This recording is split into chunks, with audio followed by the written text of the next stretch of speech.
Quel message envoie aujourd'hui l'élection américaine à la gauche française dans sa grande diversité pour l'élection prochaine?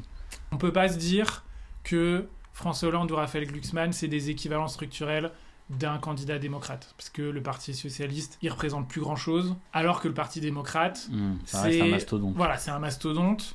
Une fois qu'on garde ça à l'esprit, à mon sens, il est quand même utile, il permet de penser à plusieurs niveaux.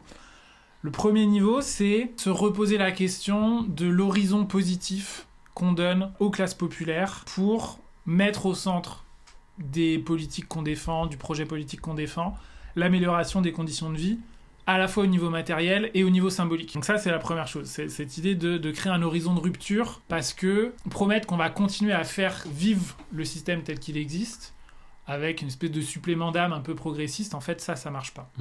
La deuxième chose, à mon avis, c'est ce que montre la campagne de Harris, c'est qu'une stratégie du vampire qui consiste à dire « on va vous montrer à quel point le candidat en face, il est méchant, c'est un menteur, c'est un tricheur, c'est un manipulateur », en fait, ça marche pas. Peut-être la dernière chose, c'est que jouer au centre, avec un discours qui met essentiellement en avant la défense des institutions politiques, la défense de la démocratie, sans rien dire de l'économique et du social, c'est pas payant.